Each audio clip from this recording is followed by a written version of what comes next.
looking at this is because we think information flow is critical to improving water flow. And we've done this in other industries. We've actually looked at how information can help improve flow of traffic. Information can help in healthcare, making better healthcare decisions, electronic medical records. And so we have some tools and technologies we think can perhaps migrate this industry from a more manual, multiple data sets, intermittent measurements frame to a more automated frame. And so while some water authorities are further along in this progression from left to right, we like to see everybody move to the right so that you can have a real-time view of your water. Your data is integrated across your industry, across your organization, but also with some of your neighbors. You're starting to do more model decision support as opposed to making decisions on the fly or based on somebody's experience. And you start to manage problems more strategically. We also think that water management is in the wrong tense. In many cases, there's a trend to go from reactive to predictive. Reacting to something that occurred versus trying to predict that it's going to occur. And so that's where we think the data and the analytics can come into play. So instead of, looks like the water quality has decreased, or there's a leak issue, let's go fix it. Can we get ahead of the problem? Can we use some of our data tools and bringing the right data together to be able to actually predict what's going to happen? So getting ahead, and that's why the Terminator reference, obviously, so going back in time to try and obviously predict and make events happen or not happen. This chart is also very popular in California. And so what we think is that across the whole water life cycle, or water supply chain, data is needed. Everything from how much water am I taking out of my natural sources, what are the levels of my aquifers, how are my reservoirs being depleted, all the way to how is it being transported, how much do I need to treat, how much of that am I recycling or reusing, how much exactly are my consumers using, through smart metering technology, do we know exactly what they're using, what they're not using, do we know about the leaks in the distribution system, and finally on the wastewater side, do I know enough to avoid sewer overflow, do I know enough to avoid impacts of stormwater on my sewer system. So just like there is a physical infrastructure for water across this whole value chain, we feel that there can be a digital infrastructure that parallels that all the way along, from everything from your natural to your sewer and your reuse. And so we're working with partners to put in place pilots in several places along that infrastructure, and you'll see some of the examples as I go along here. So we're working at 3 scales at IBM. We call them scales. There's the natural scale, which I would say is more on the left side of that previous chart, looking at water resource, water quality managing in the rivers, oceans, bays, lakes, and looking at how to bring data together to help understand what's really going on in water and its natural environment. Then there's the utility scale,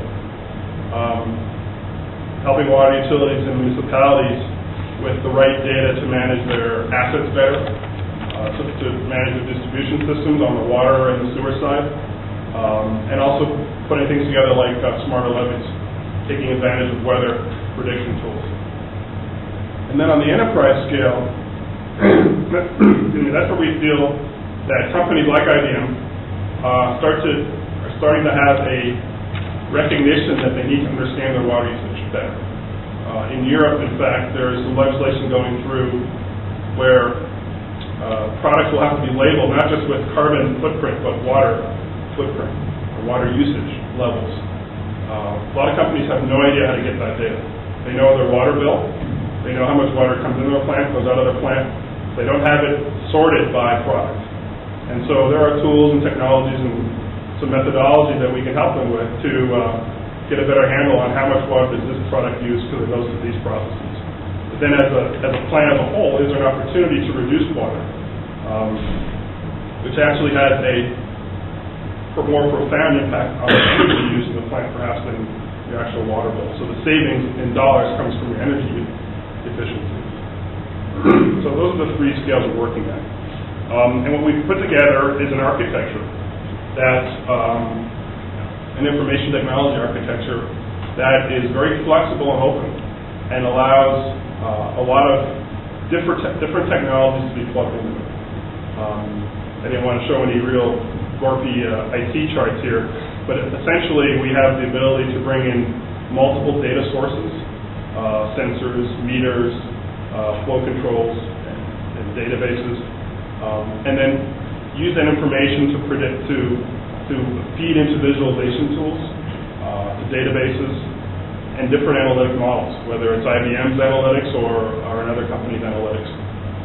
Basically, we feel that this framework is needed so that a lot of this data can be shared across the industry. And so we're working very hard to make sure that a lot of the different partner technologies can fit into this architecture, and we can make sure it meets the needs of specific users.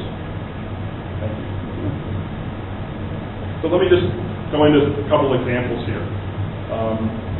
On the water resource side, here's a scenario that we envision is kind of would be typical of a smarter water management. On the sensor side, you could have measurements, water flow and quantity. You could have these tools, these sensors that are embedded in the river or the lakes, or perhaps even handheld, and then they send little wireless or SMS messages back to some central database. The data is then brought together, air checked, aggregated. In some cases, if it's a sensor that's online, the data could be streamed in real time and checked on the fly. We have technology that also can help look at the data. So instead of bringing all the data together and storing it, just look for anomalies and just store that. Storage is becoming a real issue. In fact, storage is growing. The need for storage is growing even faster than the need for computing because of all this data we're generating. So there's technologies that are needed to help sift through this data and not store it all, just store the critical pieces. This data then can be, once it's sorted and read in, it can be also used to populate models. That starts to get into the predictive ability. And then you can use the results to inform decisions on land use, impacts of your water on the ability of industry to operate, or even perhaps natural events such as floods or water droughts can be predicted with the appropriate tools. Looking at things like runoff from streams and rivers from watersheds into rivers, so that you can start to impact get your water treatment plants a little better visibility into what kind of water they're going to have to treat. We're working with several different water authorities around the world. One of them is Sonoma County, California. And the issue they came to us with is that they operate in the Russian River watershed, and the river basically is running dry. And they think it's mainly because they don't talk to their neighbors. Every stakeholder along this river has their own data. And up until we got involved, they weren't really collaborating, let's say. So what we're working with them on is a unified tool and a framework that allows Sonoma and all its stakeholders, whether they're customers or just other users of water along the watershed, to be able to bring all this data together and make more decisions that are collaborative in nature. So a better decision about